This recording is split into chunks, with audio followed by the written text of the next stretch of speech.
옆사람과 인사하실 때 두 번 인사하겠습니다. 한 번은 표정을 짓지 말고 인사하시고 노려보면서 인사하시고, 한 번은 웃으면서 인사하겠습니다. 먼저 표정을 완전히 푸시고 왜 나오냐는 모습으로 잘 나오셨습니다 하겠습니다. 인사하겠습니다. 잘 나오셨습니다.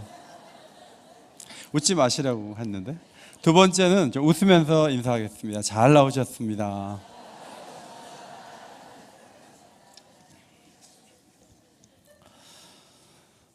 외국에 가보면은 연세가 좀 많아지셔서 이민을 오신 할머니들, 할아버지들 만날 수 있는데 말을 못하니까 갈 수도 없고 운전도 안 되고 갇혀 사시는 그런 분들이 왜 얘가 여기 와서 고생을 하나 이렇게 안타까워하는 모습을 본 적이 있습니다. 더 안타까운 건 뭐냐 하면 이민을 간 것도 아닌데 같은 공간 안에서 오래 같이 살고 같이 한국말 쓰는데 사람 마음을 잘 몰라주는 거예요. 소통이 안 되는 거예요. 그럼 얼마나 마음이 답답하고 힘이 드는지 모릅니다. 저는 40이 넘어서 가정행복학교라는 한 학기 프로그램에 들어가서 대화법이라는 그 강의를 2시간을 처음 들었어요. 듣고 나서 제가 느낀 게 뭐냐 하면 고등학교 커리큘럼에 왜 말하는 법을 넣지 않았을까? 말하는 법도 한 번도 안 배우고 무면허 운전자가 그냥 운전하다가 이리저리 사고를 통해서 경험해서 운전 기술을 얻은 것처럼 많은 사람들이 훈련되지 않은 모습으로 본성적으로 말하고 본성적으로 행동하면서 많은 아픔을 겪어 오고 있구나, 그 생각을 했습니다. 여러분이 대화법을 특별히 공부를 안 해도 괜찮습니다. 잠언만 제대로 읽어줘도 여기에 말하고 듣는 것에 대한 강조점만 잘 이해하고 있어도 사실은 굉장히 언어적 표현을 잘할 수 있고 잘 들어줄 수 있는 인격으로 설 수 있다고 생각을 합니다. 저는 지난 월요일에 큐티를 하는데 요즘 2가지 본문이 있잖아요. 하나는 우리가 해오던 매일 성경이 있고, 내년부터 우리 교회가 전부 묵상하려고 하는 큐티인이라는 교재가 있는데, 큐티인 본문이 뭔지는 모르지만 주님, 이 말씀이 다음 주일 설교가 되게 해주십시오. 그렇게 제가 기도하고 큐티인을 폈는데 말에 대한 것이었습니다. 그래서 제가 말씀을 잘 정리하고 지난 월요일 날 거의 설교 준비를 다 해놨어요. 하고 계속 보충하고 책 보고 해서 오늘 설교를 하게 되었습니다. 에브라임 슈미트라는 사람이 전적으로 남의 말을 들어주는 것은 상대방의 인생을 완전히 자기 것으로 만들어 돌보아 주는 것을 의미한다. 경청만 잘해도 상대방이 굉장히 인격적으로 대접받는 느낌을 받고 굉장히 기분이 좋고 굉장히 살아나는 그런 역사가 있다는 것이죠. 오늘 저는 3구절을 중심으로 말씀을 전하려고 하는데, 먼저 13절 말씀입니다. 성경 보시고 13절을 읽겠습니다. 시작. 사연을 듣기 전에 대답하는 자는 미련하여 욕을 당하느니라. 앞이 안 띄워줍니다. 성경을 찾아야 된다는 것이죠. 13절 한 번 더 시작. 사연을 듣기 전에 대답하는 자는 미련하여 욕을 당하느니라. 사연을 듣다 보면 이해가 되는데 듣지 않고서 상대방을 다 파악하고 말하는 것은 어렵다는 것이죠. 이해도 안 됐는데 끼어들고 해결책까지 제시하면 부끄러움을 당할 수 있다, 그런 말이죠. 자, 그런 걸 읽어보셨죠? 전철에서, 전동차 안에서 애가 막 움직이고 소리 지르고 막 함부로 하는데 아버지가 천장만 쳐다보고 있어요. 그리고 전부 다 불편해, 마음이. 쟤 좀 어떻게 하지. 그런데 옆에 참다 못한 어떤 아저씨가 용기를 내서 아버지로 보이는데 애 좀 어떻게 해요, 그랬어요. 그랬더니 그 아저씨가 이렇게 얘기하는 거예요. 애 엄마를 묻고 온 지 얼마 안 됐는데 저 애는 아직 엄마가 죽은 걸 모르고 있다고. 그 말을 듣고 나니까 그 전동차 안에 있는 사람들이 전부 애가 불쌍해 보이는 거예요. 그래, 소리 지르라, 마음껏 놀아라. 넌 봐줄 수 있지만 조금 전에 소리 질렀던 그 아저씨는 용서할 수가 없다. 상황이 이게 바뀌게 되는 거죠. 잘 듣기 위해서 상대방에 대한 관심이 있어야 되고, 저 사람에게 어떤 상처와 아픔이 있을 수 있다는 것을 전제로 하지 않으면 우리는 굉장히 냉혹하게 되고 옳은 얘기만 하게 되는 것입니다. 제가 목양실에서 결혼을 앞둔 예비신랑 신부를 교육할 때마다 꼭 들려주는 얘기가 평생 싸운 할아버지와 할머니 얘기입니다. 11년 전에 가정사역자 한 분이 제게 들려주신 얘기인데 지금도 그 강의 시간에 들었던 이야기가 생생하게 기억납니다. 어느 노부부가 젊은 날부터 노년이 되기까지 하루도 빠짐없이 싸우다가 이렇게 사느니 헤어지자는 얘기를 했습니다. 그러나 남들 받아본다는 상담 한번 받아보고 그래도 안 되면 갈라서자고 상담사를 찾아왔습니다.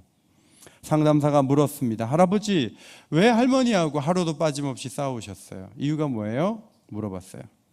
그러니까 할아버지가 전등 때문에 싸운다 그래요. 여러분, 집에서 전등을 주로 할아버지가 끕니까? 할머니가 끕니까? 보통 집에 가보면 할아버지들이 다 꺼요. 아끼려고. 근데 그래요? 할아버지가 전등 끄시는군요. 했더니 아니요, 제가 켜요. 근데 저 할머니 계속 꺼요. 몇 시에 켜냐고. 오후 4시에 킨다는 거예요. 아니 4시면 밝은데 왜 전등을 켜세요? 할아버지가 대답합니다. 제가 어릴 때 엄마하고 두 식구가 살았는데 엄마가 9시, 10시 이렇게 밤늦게 왔어요. 제가 초등학교 때 너무 무서워가지고요. 등이라도 켜고 있으면 마음에 안심이 되고, 그래서 그때부터 켰는데 결혼한 다음에 계속 켜는 거예요. 근데 저 할머니 계속 꺼요. 미워 죽겠어요. 그러면서 얘기를 하는데 할머니의 눈에 눈물이 맺히는 거예요. 아니 저 할아버지가 왜 지금 와서 저런 얘기를 하지? 내가 더 가까워? 상담사가 더 가까워? 나한테 말을 하지 왜 상담사한테 창피하게 얘기를 하지? 막 그러는데 할아버지는 속으로 네가 언제 나한테 물어봤냐? 한 번도 물어보지 않았으니까 나는 대답을 못했지. 이러면서 싸운 거죠. 집으로 돌아와서 다음 날 할머니가 남편이 불쌍해서 오후 3시만 되면 계속 등을 켜주는 거예요. 오늘도 켜주고 내일도 켜주고 3일 동안 켜줬어요. 나흘째 되는 날 불을 켜는데 할아버지가 불을 탁 끄면서 날이 밝은데 왜 켜냐고 그러면서 이제 안 켜도 된대. 이제 내 마음에 치유가 됐다는 거예요.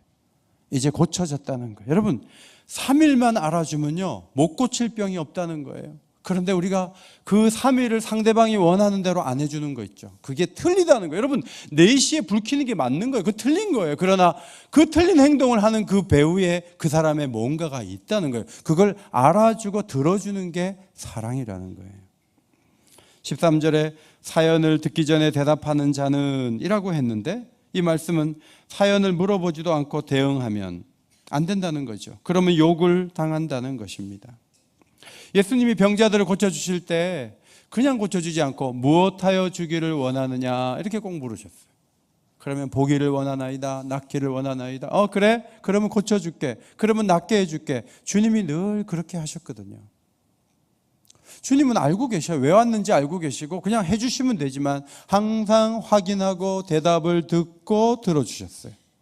이 과정이 중요해서 하나님이 그렇게 하시는 거죠.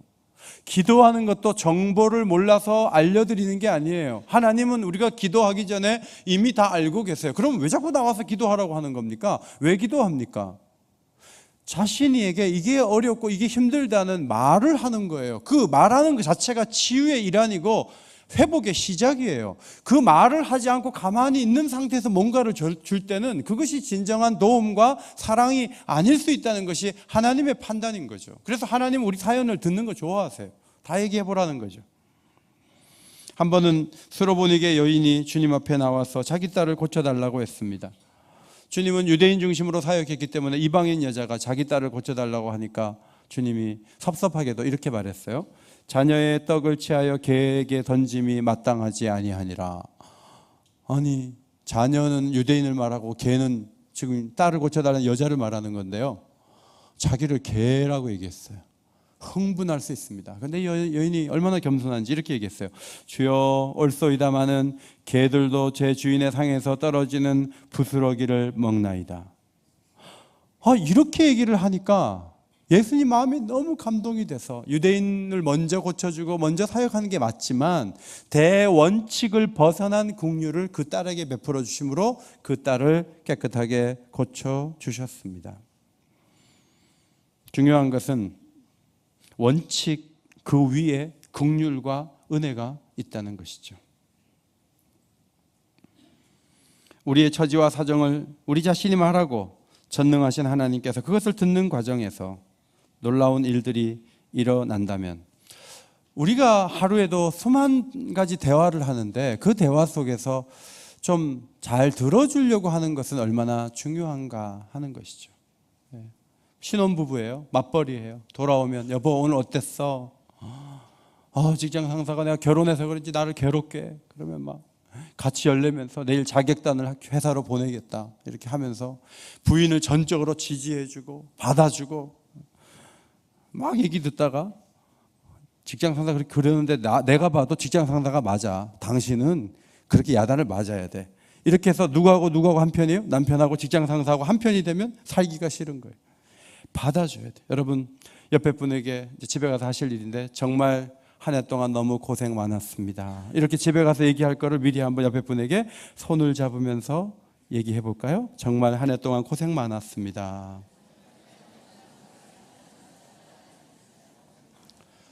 자, 한 번 더 얘기합시다. 그렇게 힘든 중에도 일어서셨군요. 국어책 읽듯이 하면 상대방이 기분 나빠요. 제대로 해야지. 여러분 사람이 성숙한가 안 성숙한가는 말을 얼마나 받아주냐에 따라 다른 거예요. 국회의원이 큰 소리 칠 수 있고 증언석에 나온 사람 문제가 있어서 나온 건 알겠는데 질문을 해놓고는 대답할 시간을 줘야 될 거 아니에요. 대답을 하려고 그러면 됐어요! 이렇게 하고 인격이 온 세계 중계방송 되는 거예요. 몇 년 후에 보세요. 지금 가장 큰 소리 치는 분이 증언석에 앉게 될 줄 믿습니다. 달라져요. 이게 몇 년 후에 또 다른 판세가 또 형성이 돼요. 그러니까 인격을 잘 갖춰놓는 게 얼마나 중요한가 하는 거죠. 내년도에 여러분, 저와 여러분의 기도 제목 중에 중요한 것, 하나님 잘 들어주는 사람이 되게 해주세요. 하나님 끝까지 들어줄 수 있는 마음을 갖게 해주세요. 공감할 줄 아는 기술도 갖게 해주세요. 이렇게 해서 대화하는 자리에 하나님의 사랑이 임하고 하나님의 사랑을 경험하게 되시기를 예수의 이름으로 축원합니다. 그 다음 17절 말씀 성경 보시고 읽겠습니다. 시작.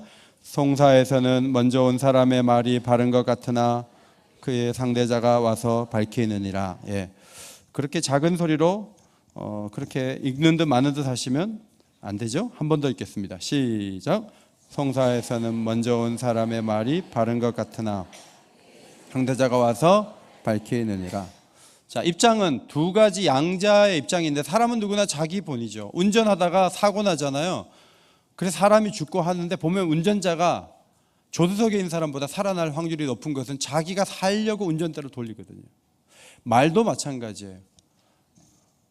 남편이 와서 아내가 문제가 있다고 말을 많이 해서 남편 얘기 들으니까 부인이 정말 나쁜 사람이구나 했는데 부인 얘기까지 들어보면 남편이 훨씬 더 나쁠 수도 있어요. 그러니까 말을 양쪽에 다 안 들어보면은 다 자기 본의로 말하고 자기가 디자인하고 자기가 분량을 정해서 자기가 원하는 색깔의 얘기를 하기 때문에 판단을 할 때는 재판장은 아니라 할지라도 양쪽 얘기를 다 들어봐야 된다는 거예요. 열왕기상 3장에 솔로몬이 창기 두 여자가 찾아와서 재판을 요청한 장면이 나옵니다. 한 여자가 얘기를 합니다. 우리 둘이 한 집에 사는데요. 다른 사람은 사는 사람이 없는데 저희들이 3일에 걸쳐서 3일 만에 아들을 낳고 또 아들을 낳고 해서 두 애가 3일 만에 낳았으니까 다 신생아예요. 근데 저 여자가 자다가 깔아뭉개가지고 애가 죽었는데 내 품에 있는 애를 싹 빼가지고 자기 죽은 애를 내 품에 놓고 자기가 내 애를 가져갔다고. 젖을 먹이려고 보니까 죽었는데 보니까 얼굴이 우리 애가 아니라고. 이거 이 죄 나쁘다고 막 소리를 질렀어요. 그런데 솔로몬이 그 얘기를 듣고 얘기 들으니까 너무 정확하고 너무 분명하잖아요. 그럼 그 얘기만 듣고 저 여자를 당장에 하옥시켜라 이래야 되는데 솔로몬이 그렇게 하지 않았어요. 솔로몬이 저쪽 여자 얘기를 들어봤어요. 그런데 저쪽 여자가 준비가 안 돼갖고 뭐라고 얘기했냐면 살아있는 애가 쟤고요, 죽은 애는 저 여자예요. 그 얘기만 하는 거예요. 여러분, 이 두 가지 얘기만 듣고 보면 생모가 논리적으로 말한 사람 애 같아요. 그렇지 않아요? 그런데 솔로몬이 지혜로워가지고 칼을 내게로 가져와라 그랬어요. 그리고 뭐라 그러냐면 이렇게 된 마당에 반을 딱 잘라가지고 절반씩 나눠주면 된다, 이렇게 얘기를 하니까 한쪽 어머니가 중심이 불붙는 것 같아서 내 주여 그리 마옵소서, 어떻게든 아이를 살려주옵소서. 제가 안 가져도 된다는 거죠. 건네주더라도 애는 죽이지 말라고 막 뛰는 거죠. 그런데 한쪽에서 아까 논리적으로 말했던 그 여자가 뭐라 그러냐면 그래요, 반씩 나눠요. 잘라가지고 나눠서 반씩 가지면 돼요, 이러는 거예요. 여러분, 누가 생모입니까? 누굽니까? 반씩 잘라서 나누자는 사람이에요? 아니죠. 지금 주무시는 분은 이게 뭐가 뭔지 몰라요.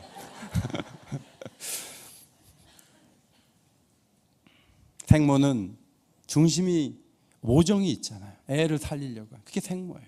그러면 솔로몬이 이렇게 재판을 잘할 수 있었던 것은 경험이 많아서가 아니라 하나님이 지혜를 주셔서 그래요. 3장 28절 앞에 보시고 같이 읽겠습니다. 시작. 온 이스라엘이 왕이 심리하여 판결함을 듣고 왕을 두려워하였으니 이는 하나님의 지혜가 그의 속에 있어 판결함을 봄이더라. 하나님의 지혜가 두 개예요. 하나는요, 두 사람 얘기를 다 듣는 게 하나님의 지혜예요.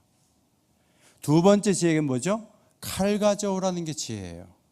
저와 여러분은 어려울 때 칼 가져오라는 말을 할 정도로 번뜩이는 지혜를 갖고 있지는 않아요.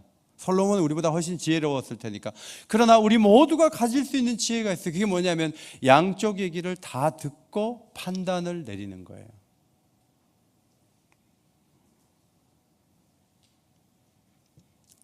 북한을 보십시오. 장성택이라는 고모부가 잘못했대요.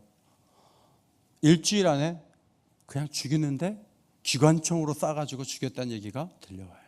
뭐 재판 과정도 필요 없어요. 그분이 원하시면 죽는 거예요. 이것이 무법천지인 북한의 모습이에요. 우리는 어떻습니까? 우리는 경찰 조사하고 뭐 이의가 있다면 검찰청 가고 사법부 판단을 또 받고 뭐 국회에서 뭘 했다 그러는데 또 헌법재판소 가서 몇 달 있어야 된다 그러고. 여러분, 성격 급한 사람은 답답해 죽어요. 이게 뭐야 도대체? 아니, 너무 확실하잖아요. 지금 최순실의 음성이 육성으로 들려지는데 뭐가 더 필요해요? 다 그냥 끝내버리면 얼마나 좋겠어요.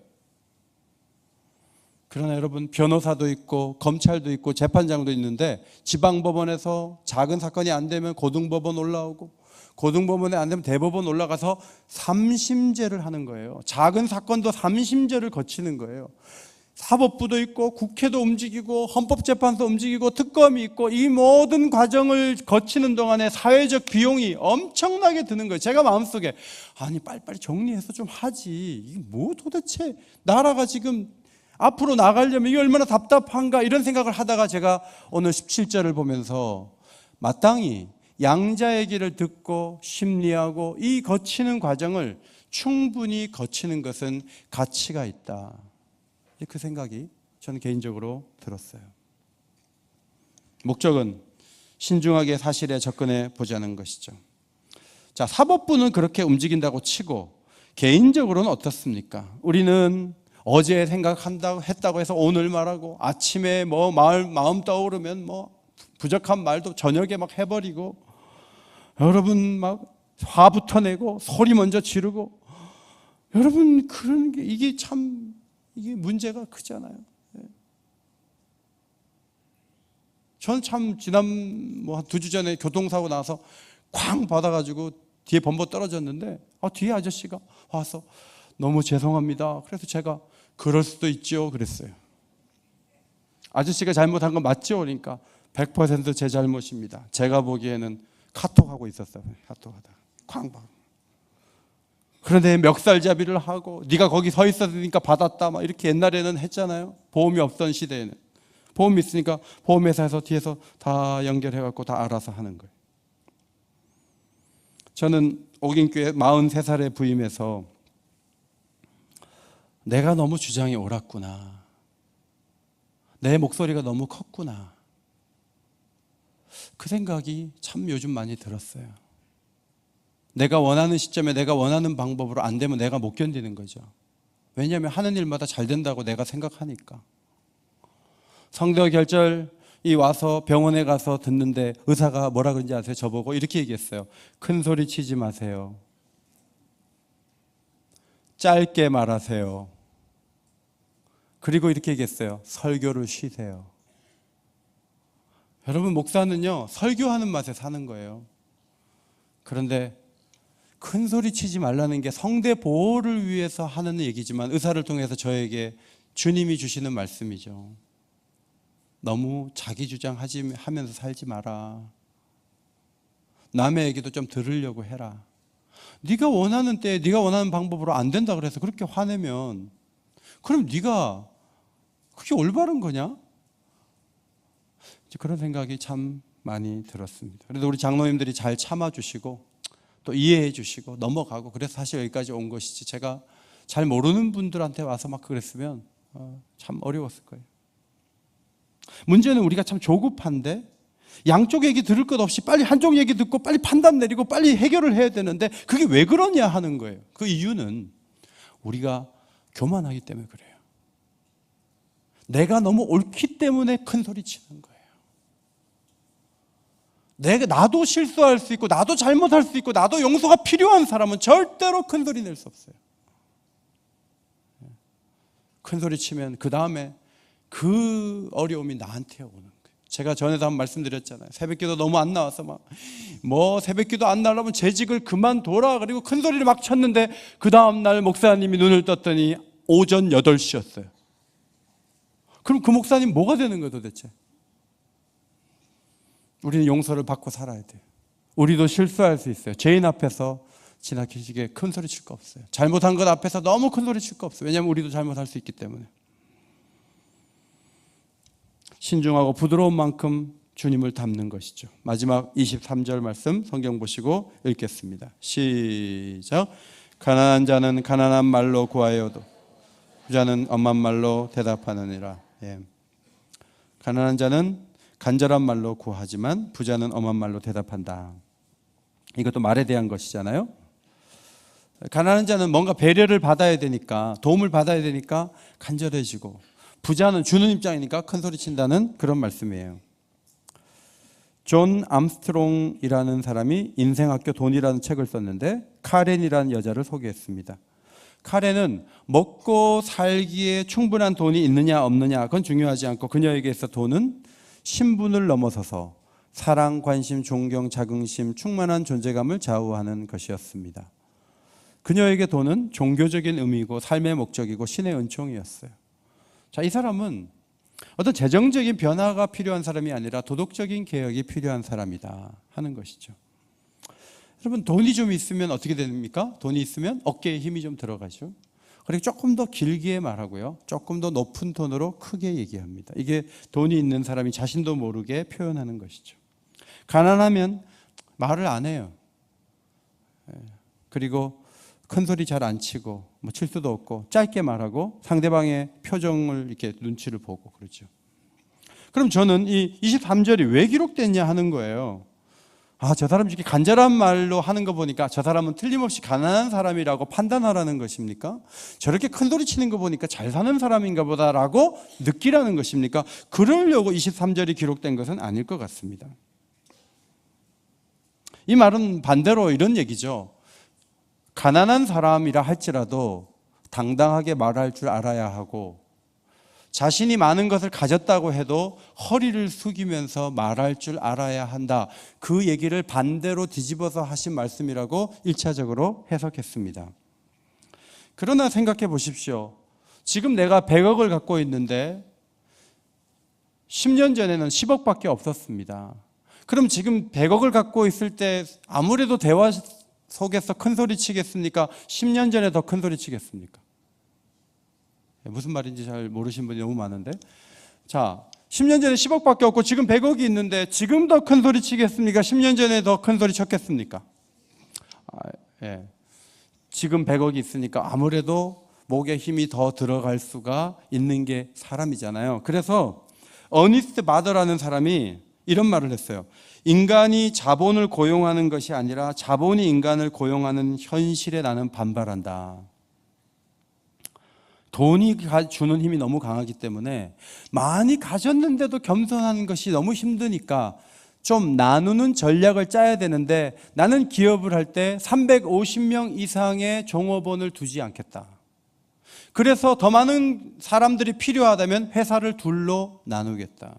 그렇게 해서 겸손한 환경을 만들고 모든 종업원들이 그 부를 함께 공유할 수 있는 그런 공동체를 나는 지향하면서 사업을 하겠다. 그러나 어떻게 하면 수익을 잃지 않으면서 자유와 행복과 인간의 존엄성을 제대로 느낄 수 있는 회사를 조직할 수 있을까? CEO로서 이제 그런 고민을 한 거예요. 제가 그걸 보면서 이게 얼마나 성공했을까라는 생각이 들면서 예루살렘 교회가 생각이 났습니다.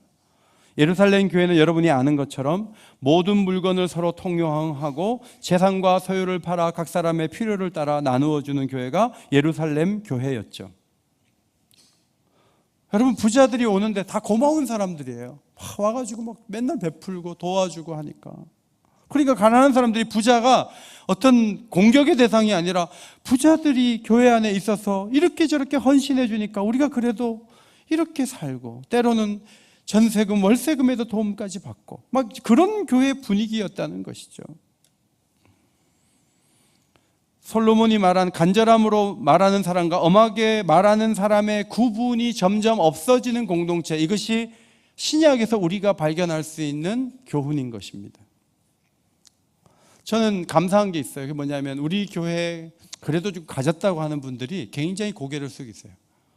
큰 소리 안 쳐요. 헌금을 많이 한다고 해서 막 왼쪽 가라 오른쪽 가라 하는 분이 우리 교회는 없어요. 그게 너무 감사해요. 식사 대접을 할 때도 이렇게 얘기해요. 어떻게 하냐면, 목사님, 교육자들 식사 한번 대접하면 좋겠는데요, 목사님이 혹시 교육자들 전체가 이렇게 같이 밥 먹을 수 있는 시간이 있겠습니까? 이렇게 물어요. 여러분, 돈이 없습니까? 시간이 없습니까? 예? 저 호텔 뷔페 가면 맛있는 거 많은데 돈이 없어 못 가십니까? 시간이 없어 못 가십니까? 그렇죠. 우리는 돈이 없어서 못 가죠. 그런데 상대방이 뭐라 그러냐면, 돈이 없어 못 드셨죠? 돈 드릴 테니까 가서 먹어요. 이게 아니고요, 혹시 시간이 되시겠지? 목사님이 그걸 또 이렇게 같이 사주는 수고를 해서 어떻게 하죠? 그러면서 밥을 한 번씩 이렇게 사시는데 뭐라 그러냐면, 저는 빠지고 누군지 얘기하지 말라고. 우리 교회 잘 사시는 분들이 그런 분들이 계세요. 그래서 참 뵐 때마다 너무 감사하고, 또 감사한 것은 뭐냐면, 집에 신방을 가보니까 엄청 가난해요. 문제도 너무 많아요. 그런데 교회에서 그래도 자기 소리를 내고 당당하신 분들이 우리 교회에 참 많아요. 참 감사해요. 여러분, 엘리베이터 타고 5층에 가서 식사하실 때 연세를 우선으로 해줍니까? 장애를 우선으로 합니까? 네. 아무리 뭐 많이 가지시고 아무리 연로하셔도 장애인이 저 먼저 갑니다, 이따가 오세요 하고 안에 딱 타시면 연세 드신 분들이 빙글빙글 돌아가지고 5층까지 걸어가는데 입이 이만큼 나오신 게 아니고, 그건 당연한 거예요. 그분은 불편하니까 그것밖에 없는데 나는 그래도 아직 걸을 수 있다 하면서 걸어 올라가시는 거예요. 저는 우리 교회가 장애를 가지신 분들이 자기 소리를 낼 수 있는 교회가 되기를 소원합니다. 우리가 재직회를 하고 공동회를 하잖아요. 그런데 누가 손을 들었는데 그분이 너무 가난한 분이야. 그리고 정말 그분이 큰 소리를 치는 데가 아무 데도 없어요. 그런데 그분이 손을 들고 궁금한 게 있어서 질문을 하는데 사람들이 참 귀하게 봐주는 교회가 되면 좋겠어요.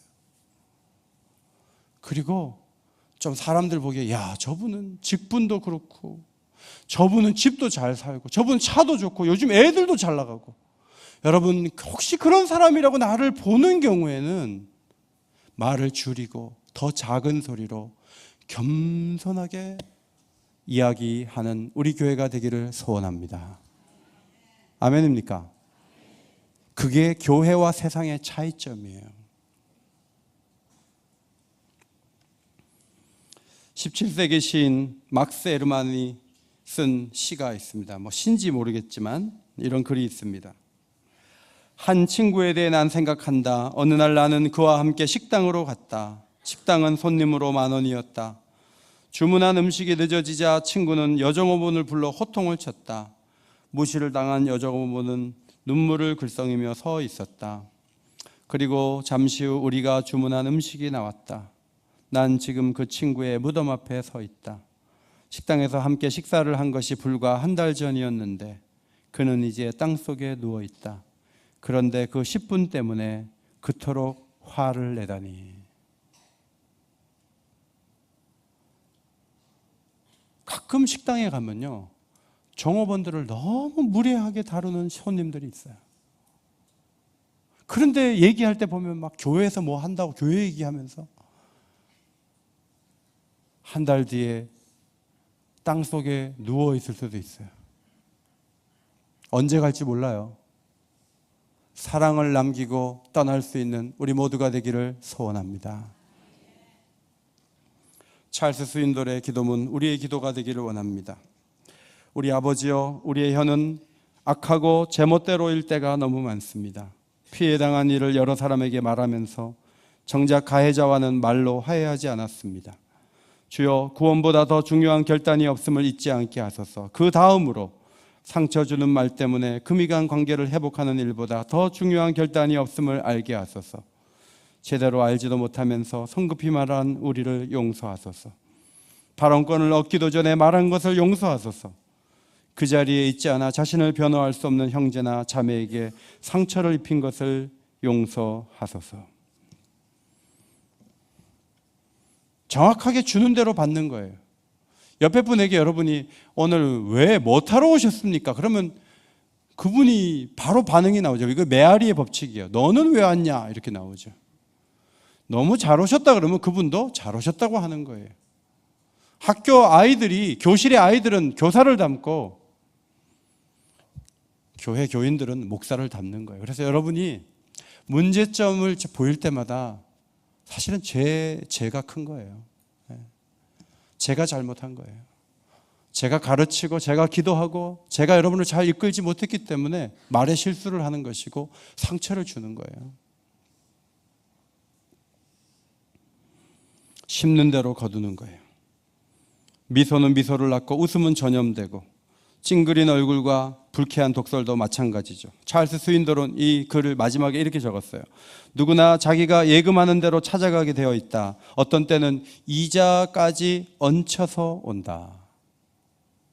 사랑하고 격려하고 좋은 말을 합니까? 이자까지 얹어서 받게 될 줄 믿습니다. 짜증내고 화내고 막 소리 지르고 그러면 좀 있다가 똑같이 당해요. 하나님 다 보고 계시니까.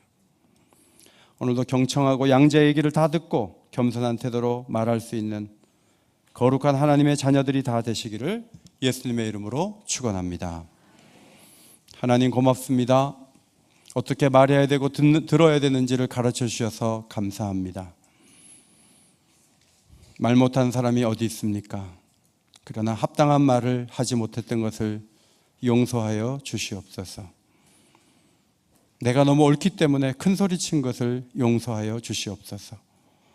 양자의 이야기를 다 들어보지도 않고 섣부르게 판단했던 것을 용서하여 주시옵소서. 사회적으로 엄청난 사회적 비용을 부담하면서 헌법재판소의 판결을 기다리고 있습니다. 그 시간이 얼마나 될지 모르지만 잘 경청하고 올바른 판단을 내리고 국민은 수긍하며 또 다른 정권이 출발하는 가운데 우리 대한민국이 성숙하게 되는 계기가 되게 하여 주시옵소서. 악을 청산한다고 그 공의를 세우는 그 속에 또 악한 방법을 사용하지 않도록 도와주시고 하나님의 공의가 이 땅 가운데 편만하게 서게 하시고 먼저 교회가 더 공의롭고 더 아름답고 더 사랑스러운 그런 공동체를 이루어가게 하시고 성도들의 가정마다 건강한 대화가 오가며 감사할 일들이 이 연말에 가슴속에 채워지는 복된 시간을 보내게 하여 주옵소서. 간구하오며 예수님의 이름으로 기도하옵나이다. 아멘.